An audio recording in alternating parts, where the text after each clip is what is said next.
नमस्कार, मैं हरीश कुमार। स्वागत है आपका स्टडी भूगोल में। आज मैं उत्तर प्रदेश उच्चतर शिक्षा सेवा आयोग यूपीएचईएससी असिस्टेंट प्रोफेसर भूगोल का प्रैक्टिस सेट सेकंड लेकर आया हूं। इस प्रैक्टिस सेट में कुल 70 प्रश्न हैं। भूगोल के पाठ्यक्रम को कुल 10 इकाइयों में बांटा गया है और प्रत्येक इकाई से 7-7 प्रश्नों को लिया गया है। पहले प्रैक्टिस सेट की तरह इस भाग में भी प्रत्येक इकाई को समान महत्व दिया गया है और सभी 10 इकाइयों से मानक प्रश्नों को लिया गया है। इस भाग में प्रश्नों के दोहराव से बचा गया है। अगर आप इन 70 प्रश्नों में से 55 से 60 प्रश्न सही कर लेते हैं तो आपका सिलेक्शन पक्का हो जाएगा। तो चलिए शुरू करते हैं। Practice set second. Question number 1 सुमेलित कीजिए। एक तरफ भूगोलवेताओं के नाम है, दूसरी तरफ सिद्धांत और संकल्पना है। Daly, Blackett, J.A. Steers, Charles Lyell. सिद्धांत में है principle of geology, unstable earth, पूरा चुंबकत्व की संकल्पना, महाद्वीपीय फिसलन सिद्धांत। डेली महोदय का है महाद्वीपीय फिसलन सिद्धांत। ब्लैंकेट महोदय का है पूरा चुंबकत्व की संकल्पना। J.A. स्टीयर्स महोदय ने अनस्टेबल अर्थ नामक पुस्तक लिखी और चार्ल्स लेयल का है principle of geology. Question number 2 निम्न कथनों में से असत्य कथन का चयन करें। पहला कथन है सिस्मोग्राफ स्टेशन पर सबसे पहले प्राथमिक भूकंपीय तरंगे पहुंचती हैं। दूसरा है एस तरंगे तीनों माध्यम ठोस, द्रव्य और गैस से होकर गुजर सकती है। तीसरा है इसमें पी तरंगे तरल माध्यम में विलुप्त हो जाती हैं। और चौथा है एल तरंगे सर्वाधिक विनाशकारी भूकंपीय तरंगे हैं। इसमें पहला और चौथा कथन सत्य है और दूसरा और तीसरा कथन असत्य है। सिस्मोग्राफ स्टेशन पर सबसे पहले प्राथमिक भूकंपीय तरंगे पहुंचती हैं, ये सही है।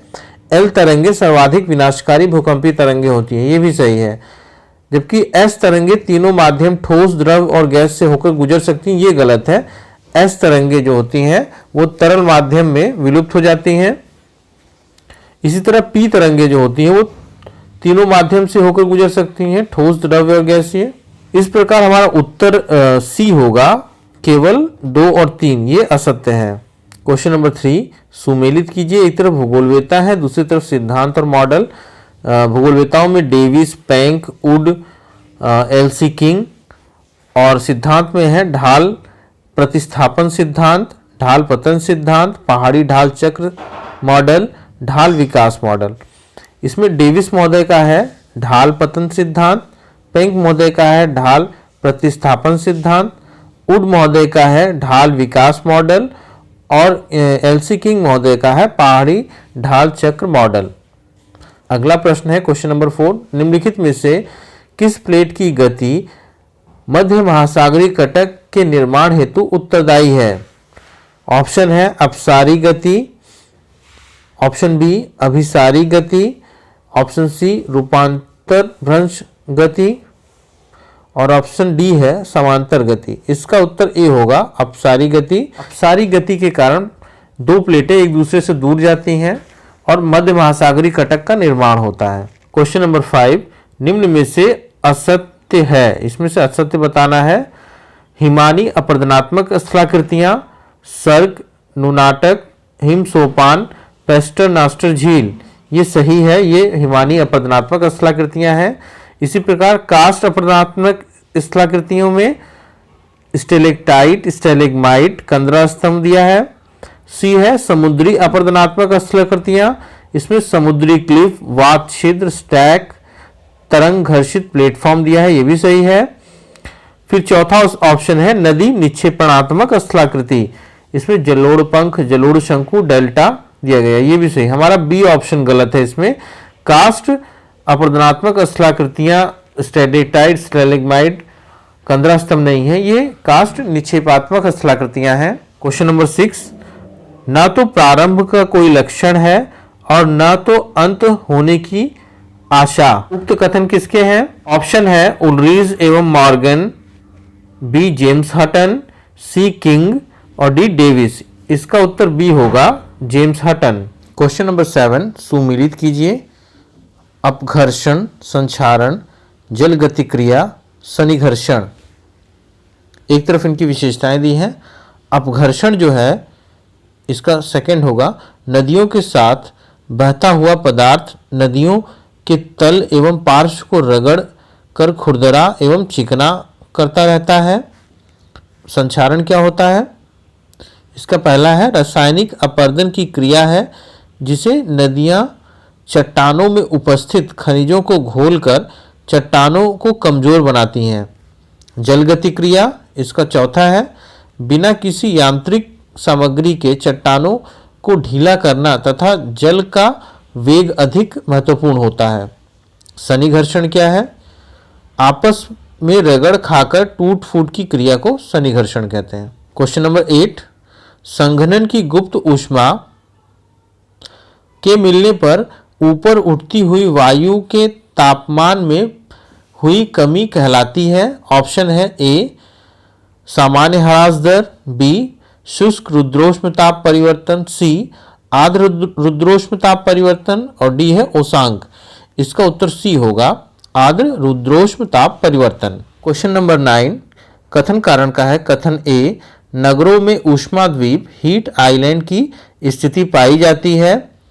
कारण आर शहरों में वनस्पतियों का अभाव होता है और अधिकाधिक भूभाग पक्की संरचना सड़क मकान से ढके होते हैं। इसमें कथन और कारण दोनों ही सही हैं। नगरों का तापमान इसके चारों ओर के ग्रामीण क्षेत्रों की तुलना में काफ़ी अधिक होता है। इसका मुख्य कारण यह है कि शहरों का अधिकाधिक भूभाग पक्की संरचना जैसे सड़क मकान आदि के रूप में होता है। साथ ही यहाँ वनस्पतियों का भी अभाव पाया जाता है।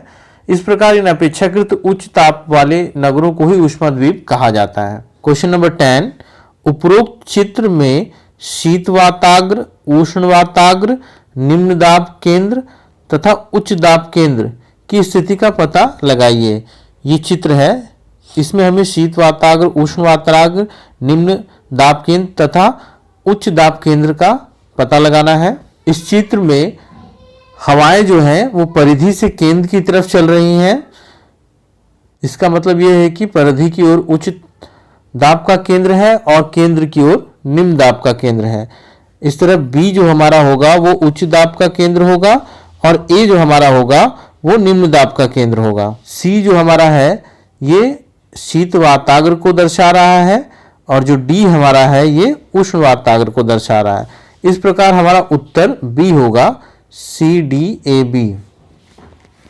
सी से हमारा हो जाएगा शीत वाताग्र, डी से उष्ण वाताग्र, ए से निम्न दाब केंद्र और बी से उच्च दाब केंद्र। क्वेश्चन नंबर 11 निम्नांकित व्यक्तियों में से किस एक ने विश्व की जलवायु के वर्गीकरण हेतु वाष्पन वाष्पोत्सर्जन का प्रयोग किया?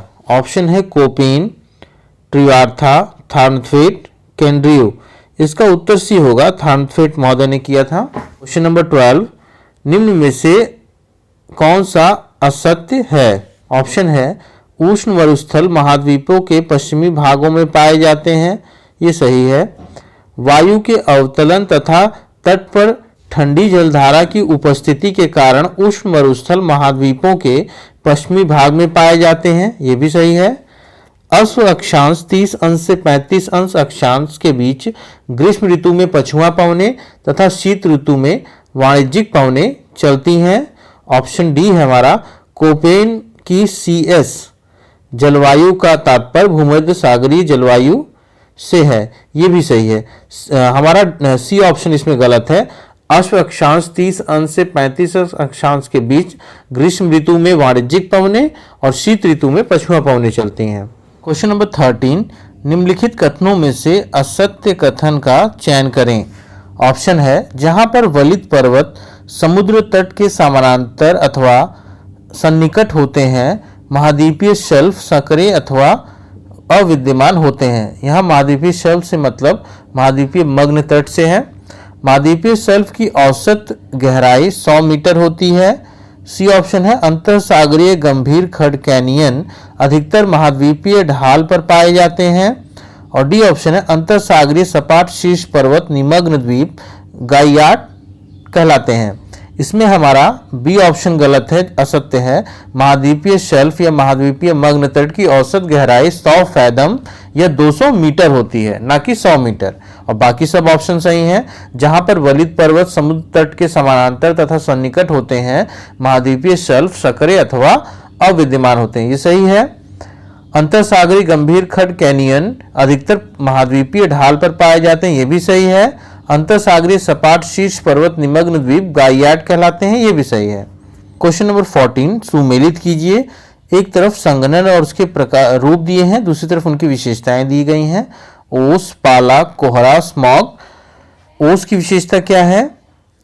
पौधों की पत्तियों तथा भूमि पर उपस्थित अन्य वस्तुओं की सतह पर जल की अति सूक्ष्म बूंद का संचय ओस कहलाता है। पाला क्या है? वायु का तापमान 0 डिग्री सेल्सियस या इससे भी कम हो जाता है, नमी बर्फ कणों में जम जाती है। कोहरा क्या है? वायुमंडल की निचली परतों में उपस्थित अदृश्यता जो जल की छोटी छोटी बूंदों तथा धूल के कणों की एक घनी परत के रूप में छाई रहती है। और स्मॉग क्या होता है? अत्यधिक धुएं से भरा कोहरा सामान्य रूप से औद्योगिक तथा घने नगरीय क्षेत्रों में। क्वेश्चन नंबर 15 तट के समानांतर पर्वतीय कटकों के निमग्न होने से निर्मित तट रेखा जानी जाती है। ऑप्शन है ए डाल्मेशियन तट, बी रिया तट, सी फियोर्ड तट और डी हाफ तट। इसका उत्तर होगा ए डाल्मेशियन तट। क्वेश्चन नंबर 16 निम्न में से कौन सा कथन सत्य है? वाष्पीकरण में वृद्धि के साथ लवणता घटती है, वर्षण एवं लवणता में विलोम संबंध होता है, वायुमंडलीय दाब एवं लवणता में विलोम संबंध होता है, महासागरों में नदियों द्वारा जल के मिश्रण से लवणता बढ़ती है। इसका उत्तर बी होगा, वर्षण एवं लवणता में विलोम संबंध होता है। यह हमारा कथन सत्य है। जहां वर्षा होती है वहां लवणता की मात्रा कम हो जाती है। अगला प्रश्न देखते हैं, क्वेश्चन नंबर 17 सुमेलित कीजिए। ए है मेगाथर्मल। मेगाथर्मल जो है वो उष्ण कटिबंधीय जलवायु को कहा जाता है। जीरोफाइट जो शुष्क जलवायु, मेसोथर्मल उष्ण शीतोष्ण जलवायु, माइक्रोथर्मल शीत शीतोष्ण जलवायु, हेकिस्टोथर्मल ध्रुवीय जलवायु। क्वेश्चन नंबर 18 विषुवतीय रेखीय क्षेत्र में अधिक तापमान के बावजूद तुलनात्मक रूप से कम लवणता पाई जाती है। निम्न में से कौन से सा कारक उत्तरदायी नहीं है? विषुवतीय वृत्त के समीप भारी वर्षा, ये कम लवणता के लिए उत्तरदायी है। उच्च निरपेक्ष आर्द्रता, मेघाच्छादित आकाश, ये मेघाच्छादित आकाश भी तुलनात्मक रूप से कम लवणता के लिए उत्तरदायी है।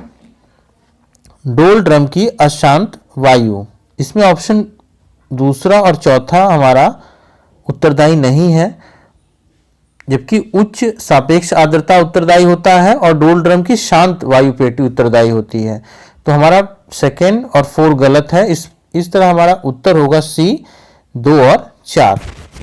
फिर से इसको एक बार देख लेते हैं कि विषुवत रेखीय क्षेत्र में अधिक तापमान के बावजूद तुलनात्मक रूप से कम लवणता पाई जाती है।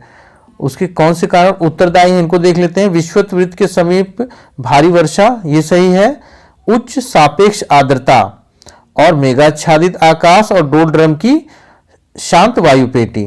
अगला प्रश्न देखते हैं, क्वेश्चन नंबर 19 पृथ्वी के किसी भी भाग में पाया जाने वाला जीवोम एक परितंत्र है। विभिन्न परितंत्रों के वर्गीकरण का आधार वनस्पति है, क्योंकि वनस्पति ही खाद्य ऊर्जा का निर्माण करती है। सही है। किसी भी प्रदेश में वनस्पतियों का जैव पुंज सर्वाधिक होता है, ये भी सही है। सभी जीव जंतु वनस्पति के अनुरूप ही सामंजस्य स्थापित करते हैं, ये भी सही है। आर्द्रता, तापमान, मृदा आदि स्थलीय परितंत्र को निर्धारित करने वाले प्रमुख कारक हैं, ये भी सही है। इसमें डी ऑप्शन सही है, उपरोक्त सभी सत्य हैं। क्वेश्चन नंबर 20 निम्न में से कौन सा सही कथन है? ऑप्शन ए है इकोक्लाइन जैविक समुदाय खासकर वनस्पति के परिवर्तन के ढाल को प्रदर्शित करती है।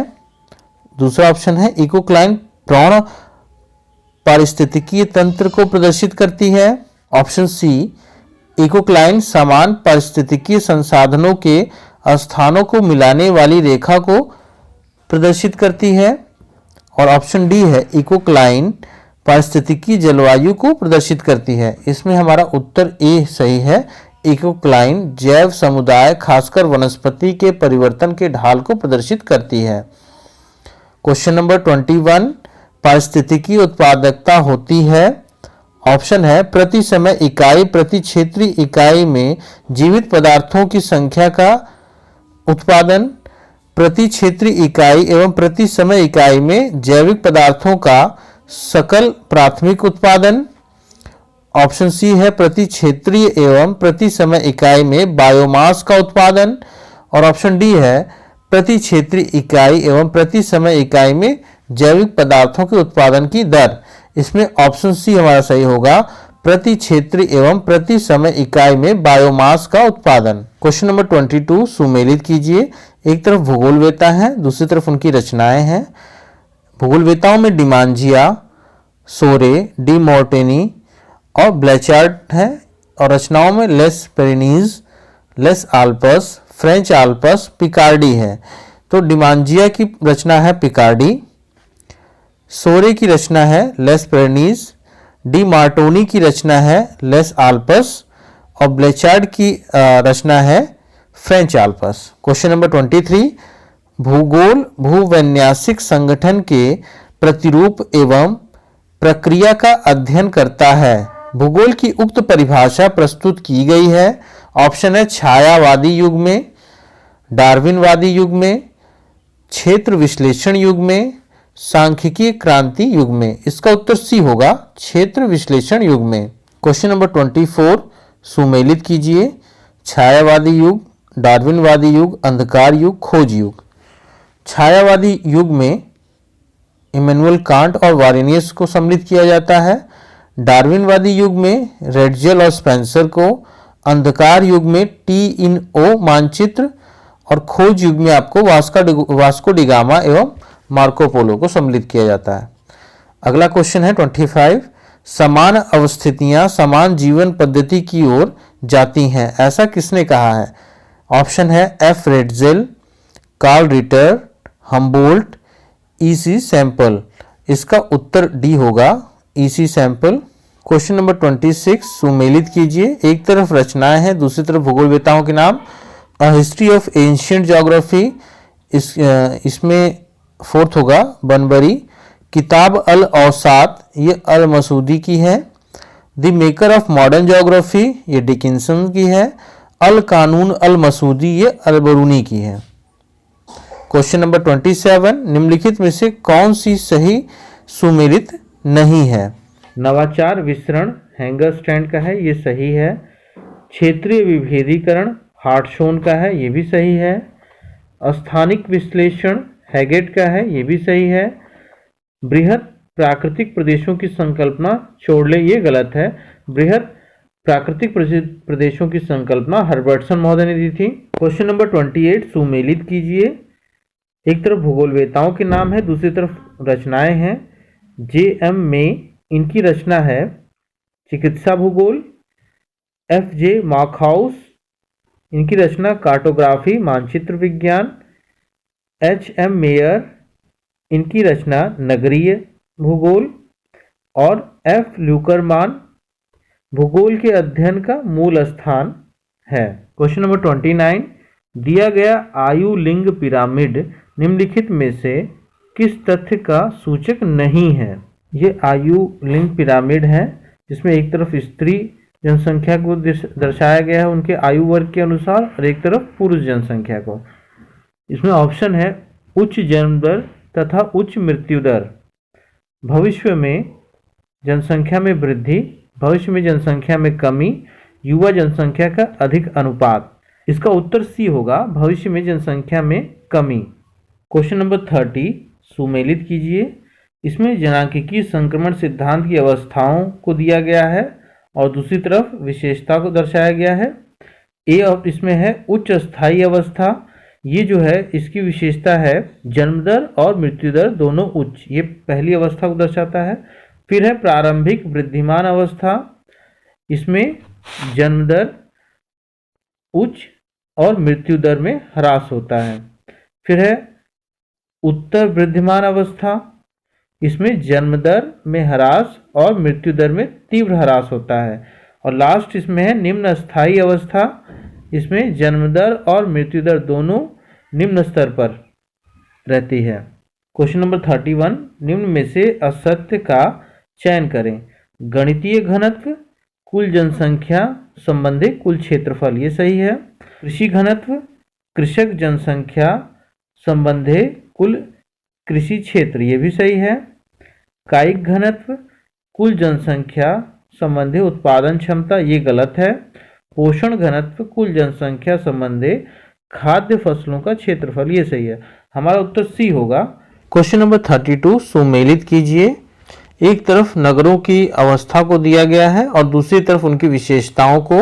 ईओपोलिस की विशेषता है एक छोटा बाजार या छोटा उद्योग केंद्र। फिर है पोलिस की विशेषता है छोटा नगर कस्बा। मेट्रोपोलिस की विशेषता है प्रमुख विकसित नगर शहर। मेगालोपोलिस की विशेषता है चरम सीमा पर विकसित नगर या इसे महानगर कहेंगे। टायरनोपोलिस की विशेषता है नगरीय विकास ह्रासोन्मुख हो जाता है। और डी है लास्ट है नेक्रोपोलिस सबसे लास्ट है, इसमें अत्यंत बिगड़ी अर्थव्यवस्था वाला शहर को नेक्रोपोलिस कहते हैं। अगला प्रश्न है क्वेश्चन नंबर 32, किस भूगोलवेत्ता ने नगरीय विकास की अवस्थाओं को इयोटेक्निक, पैलियोटेक्निक तथा नीलोटेक्निक में बांटा? ऑप्शन है L Mumford, Patrick Geddes, Griffith Taylor, Burgess. इसका उत्तर बी होगा पैट्रिक गिडीज। क्वेश्चन नंबर 34 सुमेलित कीजिए।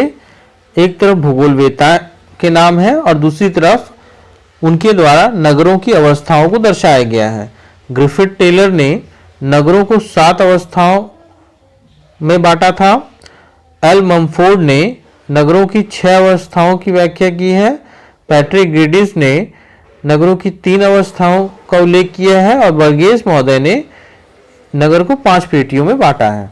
क्वेश्चन नंबर 35, निकटतम पड़ोसी सांख्यिकी का प्रयोग यादृच्छिकता परीक्षण हेतु किया जाता है। ऑप्शन है पशु संख्या में, मानव अधिवास में, परिवहन जाल में, अपवाह घनत्व में। इसका उत्तर बी होगा मानव अधिवास में। क्वेश्चन नंबर 36, मार्ग संगम अभिगम्यता की सबसे संगत माप है। ए है टी मैट्रिक्स, बी मूल्यांकित मैट्रिक्स, सी श्रेणीबद्ध मैट्रिक्स और डी है आकृतिक मैट्रिक्स। इसमें ए ऑप्शन सही है टी मैट्रिक्स। क्वेश्चन नंबर 37 सुमेलित कीजिए। एक तरफ संसाधन प्रकार दिए हैं और दूसरी तरफ संसाधनों के नाम दिए हैं। सामान्य, सुलभ, विरल, एकल, सर्वसुलभ। संसाधनों में है सोना चांदी, व्यापारिक क्रायोलाइट, कृषि योग्य भूमि, जल, वायु में ऑक्सीजन। तो सर्वसुलभ संसाधन जो है वो है वायु में ऑक्सीजन। विरल संसाधन है सोना चांदी, एकल संसाधन है व्यापारिक क्रायोलाइट और सर्वसुलभ संसाधन है कृषि योग्य भूमि, जल। अगला प्रश्न है क्वेश्चन नंबर 38, कृषि के स्थानीयकरण सिद्धांत में एकाकी स्टेट संकल्पना का प्रतिपादन किया है। ऑप्शन है विटोल्सी ने, फार्मर ने, स्मिथ ने, वान थ्यूनेन ने। इसका उत्तर डी होगा वान थ्यूनेन। इन्होंने एकाकी स्टेट या विलग प्रदेश की संकल्पना का उल्लेख किया है। वान थ्यूनेन महोदय ने 1826 ईस्वी में अपने कृषि के स्थानीयकरण सिद्धांत को प्रस्तुत किया था। क्वेश्चन नंबर 39, संयुक्त राज्य अमेरिका की मक्का पेटी में किसानों को अधिकांश आमदनी प्राप्त होती है। ऑप्शन है मक्का से, गेहूं और मक्का से, गौमांस हेतु पशुपालन से, ताजे फल और सब्जियों से। इसका उत्तर सी होगा गौमांस हेतु पशुपालन से। क्वेश्चन नंबर 40 सुमेलित कीजिए। एक तरफ देश के नाम दिए हैं और दूसरी तरफ पेट्रोलियम उत्पादक क्षेत्रों को दिया गया है। इराक, ईरान, सऊदी अरब, कतर। दूसरी तरफ है घावार, दुखान आघाजारी, किरकुक। तो इराक में किरकुक, ईरान में आघाजारी, सऊदी अरब में घावार और कतर में दुखान। क्वेश्चन नंबर 41, शीतोष्ण कटिबंधीय वनों में लकड़ी काटना मुख्य आर्थिक क्रिया है क्योंकि विभिन्न जाति की कठोर लकड़ी के वृक्ष का विस्तृत क्षेत्र पाया जाता है, वनों की सघनता अपेक्षाकृत कम होने के कारण काटने में आसानी होती है, परिवहन की सुविधा, विकसित देशों से निकटता के कारण बाजार की सुविधा। इसमें से सत्य कथन का चयन करना है कि शीतोष्ण कटिबंधीय वनों में लकड़ी काटना मुख्य आर्थिक क्रिया है। इनमें से कौन से कारक उसके लिए उत्तरदायी हैं? तो इसमें पहला ऑप्शन जो है हमारा गलत है। शीतोष्ण कटिबंधीय क्षेत्रों में एक ही जाति की मुलायम लकड़ियों के वृक्ष का विस्तृत क्षेत्र पाया जाता है, न कि विभिन्न जाति के कठोर लकड़ी के वृक्षों का विस्तृत क्षेत्र। तो ये हमारा ऑप्शन गलत हो जाएगा। फिर दूसरा देखते हैं, वनों की सघनता अपेक्षाकृत कम होने के कारण काटने में आसानी, ये सही है। परिवहन की सुविधा, ये भी सही है। विकसित देशों से निकटता के कारण बाजार की सुविधा, ये भी सही है। तो हमारे तीनों ऑप्शन सही हैं, सेकेंड, थर्ड और फोर्थ। पहला ऑप्शन गलत है। इस प्रकार हमारा उत्तर जो होगा वो बी होगा, सेकेंड, थर्ड और फोर्थ। क्वेश्चन नंबर 42, जियो पैसिफिक शब्द का प्रयोग किसने किया था? ऑप्शन है ग्रिफिथ टेलर ने, एच.जे. मैकेंडर ने, हार्टशॉन ने, डेमोलिंस ने। तो इसका उत्तर ए होगा, टी, ग्रिफिथ टेलर ने। क्वेश्चन नंबर 43, जो यूरेशिया पर शासन करता है वह संपूर्ण विश्व को नियंत्रण में रखता है, उक्त कथन का संबंध किस सिद्धांत से है? इसका ऑप्शन है रिमलैंड, हृदय स्थल, जियोपॉलिटिक और डेमोपॉलिटिक। इसका उत्तर ए होगा, रिमलैंड। क्वेश्चन नंबर 44, क्रिस्टालर के केंद्रीय स्थल सिद्धांत के अनुसार निम्नलिखित में से कौन सा कथन केंद्रीय स्थल के इर्द गिर्द वस्तु वितरण क्षेत्र का सही वर्णन करता है? ऑप्शन है वह क्षेत्र जो वस्तु के लिए प्रभाव सीमा जनसंख्या का संभरण करता है। दूसरे, केंद्रीय स्थल की तुलना में वह क्षेत्र जिसमें केंद्रीय स्थल अधिक वस्तु प्रदान करता है। सी ऑप्शन है केंद्रीय स्थल द्वारा जिस अधिकतम दूरी के बिंदु तक वस्तु प्रदान होती है उन्हें जोड़ने वाली रेखा से घिरा हुआ क्षेत्र। और डी ऑप्शन है जिन अधिकतम दूरी के बिंदुओं से लोग केंद्रीय स्थल में वस्तु खरीदने आते हैं उन्हें जोड़ने वाली रेखा से घिरा हुआ क्षेत्र। इसमें ऑप्शन सी हमारा सही है, केंद्र स्थल द्वारा जिस अधिकतम दूरी के बिंदुओं तक वस्तु प्रदान होती है उन्हें जोड़ने वाले रेखा से घिरा हुआ क्षेत्र। क्वेश्चन नंबर 44 सुमेलित कीजिए। एक तरफ भाषा परिवार को दिया गया है और दूसरी तरफ भाषाओं को दिया गया है जो उन परिवार में सम्मिलित है। पहला इसमें आश्रित भाषा परिवार, इसमें फोर्थ ऑप्शन हमारा सही होगा, झारखंड, छत्तीसगढ़, मेघालय और नागालैंड इसमें आश्रित भाषा परिवार से संबंधित है। फिर है द्रविड़ भाषा परिवार, इसके अंतर्गत तमिल, तेलुगु, मलयालम और कन्नड़ बोली जाती है। चीनी तिब्बती भाषा परिवार, इसमें भोटिया, लेप्चा, आका, दफला, बोडो, अंगामी और लुसाई बोली जाती है। फिर लास्ट इसमें है इंडो यूरोपियन भाषा परिवार, इसमें पंजाबी, सिंधी, गुजराती, मराठी, बंगाली, असमी और उड़िया बोली जाती है। क्वेश्चन नंबर 46, एक्सीडेंटल शब्द निम्न में से किस प्रदेश की संस्कृति से संबंधित है? ऑप्शन है दक्षिण एशिया, मध्य पूर्व, उत्तर पश्चिम यूरोप, दक्षिण पूर्वी एशिया। इसका उत्तर सी होगा, उत्तर पश्चिम यूरोप। क्वेश्चन नंबर 47, निम्नलिखित में से कौन सा सुमेलित है? सोलो मानव जर्मनी, ये गलत है। रोडेशियाई मानव जावा, ये भी गलत है। हिंडलबर्ग मानव दक्षिण अफ्रीका, ये भी गलत है। क्रो मैग्नन मानव फ्रांस, ये सही है। क्वेश्चन नंबर 48, दो संस्कृत समूह के बीच व्यवहारों एवं विचारों का समान रूप से होने वाला आदान प्रदान कहलाता है। ऑप्शन है संस्कृति संक्रमण, पार संस्कृतिकरण, रूपांतरण, स्वांगीकरण। इसका उत्तर बी होगा, पार सांस्कृतिकरण। क्वेश्चन नंबर 49, कार्यात्मक प्रदेश है ऑप्शन एक प्रदेश जो वस्तुनिष्ठ तथ्यों की अपेक्षा मनोभाव और कल्पना पर आधारित है। बी ऑप्शन है एक सापेक्षिक रूप से अमूर्त प्रदेश। सी है प्राकृतिक अथवा सांस्कृतिक लक्षणों की समरूपता वाला क्षेत्र। और डी ऑप्शन है एक स्थानिक व्यवस्था जो गतिशील अंतरक्रिया और संबंधों द्वारा परिभाषित होती है। इसका उत्तर डी होगा, एक स्थानिक व्यवस्था जो गतिशील अंतरक्रिया और संबंधों द्वारा परिभाषित होती है। क्वेश्चन नंबर 50 सुमेलित कीजिए। जीवन का भौतिक गुणवत्ता सूचकांक PQLI ये मॉरिस डेविस द्वारा विकसित किया गया था। मानव विकास सूचकांक HDI ये महबूब उल हक और अमृत सेन द्वारा विकसित किया गया। कोर पेरिफेरी केंद्र परिसर मॉडल जो है ये मॉडल फ्रीडमैन का है, जॉन फ्रीडमैन। आर्थिक वृद्धि की अवस्थाएं ये रोस्टो महोदय की हैं।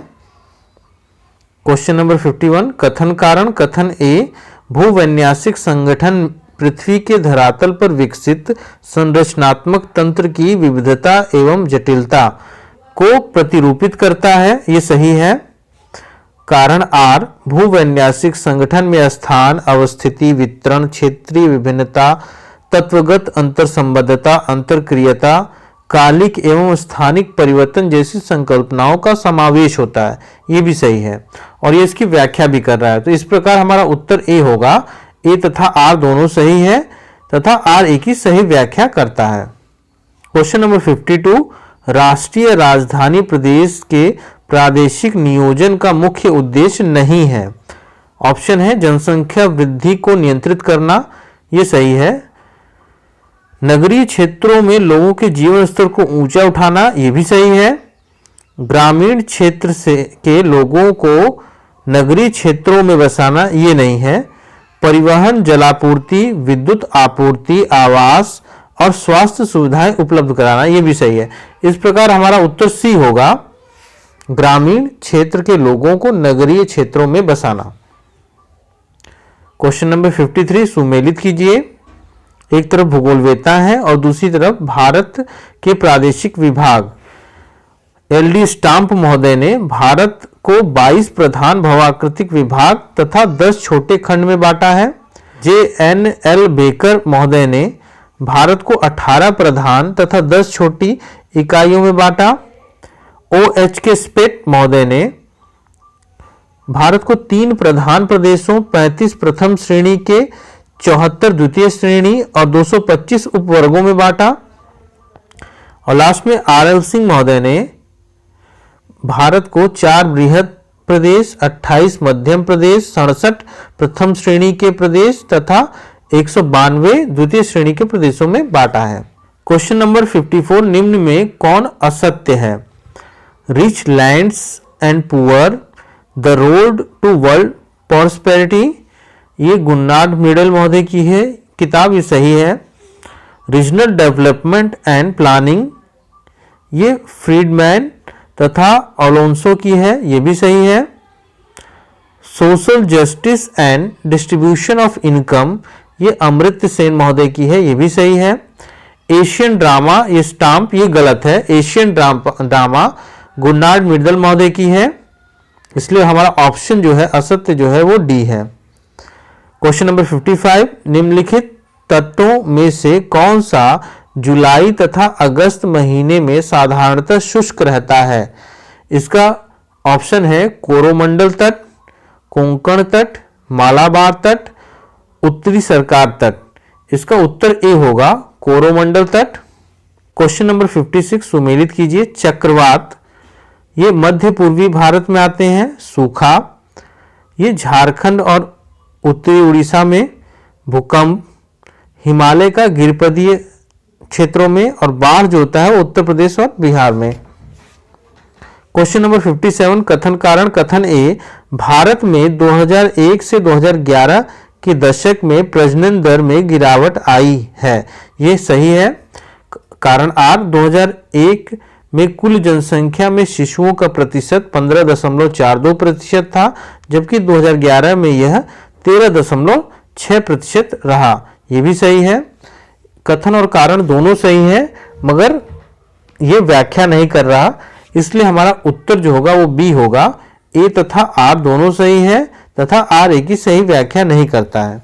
क्वेश्चन नंबर 58, निम्न में से कौन सुमेलित नहीं है? ऑप्शन है वन्यजीव सुरक्षा अधिनियम 1972, ये सही है। जल परिरक्षण अधिनियम 1977, ये भी सही है। पर्यावरण सुरक्षा अधिनियम 1986, ये भी सही है। और सी ऑप्शन है गंगा कार्य योजना 1981, ये गलत है। गंगा कार्य योजना 1986 में लागू हुई थी। क्वेश्चन नंबर 59, निम्न में से असत्य कथन का चयन करें। हिमालय से निकलने वाली नदियों में वर्ष भर जल रहता है, सही है। हिमालय की नदियों का जल संग्रहण क्षेत्र कैचमेंट एरिया प्रायद्वीप भारत की नदियों की तुलना में कम होता है, ये गलत है। हिमालय की नदियों का जल संग्रहण क्षेत्र कैचमेंट एरिया प्रायद्वीप भारत की नदियों की तुलना में अधिक होता है। हिमालय की नदियाँ प्रायद्वीप भारत की नदियों की तुलना में काफ़ी अधिक लंबी हैं, ये सही है। और हिमालय की अनेक नदियाँ अनुवर्ती हैं एवं इन नदियों ने काफ़ी गहरे गार्ज का निर्माण किया है, ये भी ऑप्शन गलत है। हिमालय की अनेक नदियाँ अनुवर्ती नहीं पूर्ववर्ती हैं एवं इन नदियों ने काफ़ी गहरे गार्ज का निर्माण किया है। इस तरह हमारा ऑप्शन असत्य जो है वो दूसरा और चौथा है और हमारा सी ऑप्शन इसमें सही रहेगा। क्वेश्चन नंबर 60, यह विचार कि उत्तर भारत के विशाल मैदान का निर्माण हिमालय के अग्रगंभीर में मलबों के जमाव द्वारा हुआ है, सर्वप्रथम प्रस्तुत किया था। ऑप्शन ए है कोबर ने, बी है एस बुर्रार्ड ने, सी ई स्वेस ने और डी है डी एन वाडिया ने। इसका उत्तर होगा सी ई स्वेस। क्वेश्चन नंबर 61, सुमेलित कीजिए। एक तरफ एल्युमिनियम उद्योग दिए गए हैं, दूसरी तरफ राज्य दिए गए हैं। मुरी जो है वो बिहार में स्थित है, अलवाय जो है वो केरल में है, बेलूर पश्चिम बंगाल में और रेणुकूट उत्तर प्रदेश में। क्वेश्चन नंबर 62, निम्न में से कौन सी सौर तरंग सुदूर संवेदन तकनीक में उपग्रहों द्वारा प्रयोग की जाती है? ऑप्शन है तापीय इंफ्रारेड तरंगें, एक्स रे तरंगें, कॉस्मिक तरंगें, पराबैंगनी तरंगें। इसका उत्तर ए है तापीय इंफ्रारेड तरंगें। क्वेश्चन नंबर 63, हीदर ग्राफ संबंध को प्रदर्शित करता है। ऑप्शन है तापमान और वायुदाब के बीच, तापमान और आपेक्षिक आर्द्रता के बीच, आर्द्र बल्ब तापमान एवं वर्षा के बीच और सी है तापमान और वर्षा के बीच। इसका उत्तर सी होगा तापमान और वर्षा के बीच। क्वेश्चन नंबर 64, सुमेलित कीजिए। प्लेनीमीटर, प्लेनीमीटर जो होता है मानचित्रों पर क्षेत्र मापता है। पेंटोग्राफ से मानचित्रों का विवर्धन और लघुकरण किया जाता है। पैरेलैक्स में फोटोग्राफ के आधार पर ऊंचाई मापता है। और क्लाइनोमीटर से भूतल पर कोण तथा ढाल मापा जाता है। Question number 65, Sten De Geer का आरेख प्रयुक्त होता है। ऑप्शन है लिंग अनुपात प्रदर्शित करने में, नगरीय जनसंख्या प्रदर्शित करने में, उद्योगों में लगी जनसंख्या को प्रदर्शित करने में, ग्रामीण तथा नगरीय जनसंख्या प्रदर्शित करने में। इसका उत्तर बी है नगरीय जनसंख्या प्रदर्शित करने में। क्वेश्चन नंबर 66, निम्न में से असत्य कथन का चयन करें। ऑप्शन ए है विभाजक मूल्यों, क्वांटाइल से तात्पर्य उन मूल्यों से है जो किसी समंक श्रेणी को दो या दो से अधिक अर्थात अनेक समान भागों में बांट देते हैं, ये सही है। किसी समंक श्रेणी के विभिन्न व्यक्तिगत मूल्यों का श्रेणी के माध्य से औसत अंतर या विचलन डेविएशन अपकिरण कहलाता है, ये भी सही है। किसी समंक श्रेणी के समांतर माध्य अथवा बहुलक अथवा माध्यिका से श्रेणी के विभिन्न पद मूल्यों के विचलनों के समांतर माध्य को माध्य विचलन कहते हैं, ये भी सही है। और लास्ट ऑप्शन है माध्य विचलन में बीजगणितीय चिन्हों अर्थात प्लस व माइनस की उपेक्षा करने के बजाय समांतर माध्य से निकाले गए प्रत्येक प्लस या माइनस विचलन का वर्ग कर देते हैं, ये गलत है। क्वेश्चन नंबर 67, यह उपकरण एक प्रकार का लघु तरंग रेडियो शॉर्ट वेव रेडियो होता है जिसकी सहायता से यह ज्ञात किया जाता है कि किसी फोटो चित्र को खींचते समय वायुयान की सही स्थिति कहाँ थी। ऑप्शन है ए केब्र, फोटोमोजेक, सोरेन, त्रिविमदर्शी। इसका उत्तर सी होगा, सोरेन। क्वेश्चन नंबर 68, प्रत्येक मानव समुदाय एक निश्चित वातावरण में निवास करता है जिससे उस समुदाय के कार्य तथा सामाजिक संगठन स्पष्टतः प्रभावित होते हैं। उक्त कथन है, ऑप्शन है ए किरचॉफ, बी है डेमोलिंस, सी है मैक्स सोरे और डी है पीएम रॉक्सबी। इसका उत्तर होगा बी डेमोलिंस। क्वेश्चन नंबर 69, सुमेलित कीजिए। एक तरफ भूगर्भिक युग दिया है और दूसरी तरफ पर्वतों की उत्पत्ति। ए है पूर्व कैम्ब्रियन युगीन धाड़वारियन, इसमें अरावली पर्वत की उत्पत्ति हुई। फिर 2 है कैलिडोनियन युगीन कुड़प्पा, इसमें पूर्वी घाट की उत्पत्ति हुई। फिर है हर्सियन युग पर्वत, जिसे विंध्यन भी कहा जाता है, इसमें विंध्यन एवं सतपुड़ा पर्वत की उत्पत्ति हुई। फिर है अल्पाइन युगीन, जिसे टर्शरी युग में भी कहा जाता है, इसमें बृहद, मध्यम और शिवालिक हिमालय की उत्पत्ति हुई। क्वेश्चन नंबर 70, नगरों का बसाव स्थान एवं बसाव स्थिति के संदर्भ में सत्य कथन का चयन करें। पहला कथन इसमें, बसाव स्थिति सिचुएशन का तात्पर्य आसपास के क्षेत्रों में नगर की स्थिति से है। दूसरा है, बसाव स्थान भौतिक विशेषताओं पर अधिक बल देता है। तीसरा है, बसाव स्थिति में प्राकृतिक के साथ साथ मानवीय परिस्थितियों पर भी ध्यान दिया जाता है। और चौथा इसमें, बसाव स्थान विशिष्टता रखने वाला होता है जबकि बसाव स्थित व्यापक होती है। इसमें चारों ही कथन हमारे सही हैं, इसलिए हमारा उत्तर डी होगा, उपरोक्त सभी सत्य हैं। ये था UPHESC असिस्टेंट प्रोफेसर भूगोल का प्रैक्टिस सेट सेकेंड। अगर आपने UP PGT TGT और UP GIC के प्रैक्टिस सेट को अब तक नहीं देखा है तो उसे अवश्य देख लें, लिंक डिस्क्रिप्शन बॉक्स में दिया गया है। इन प्रैक्टिस सेट से काफ़ी प्रश्न परीक्षा में आए थे।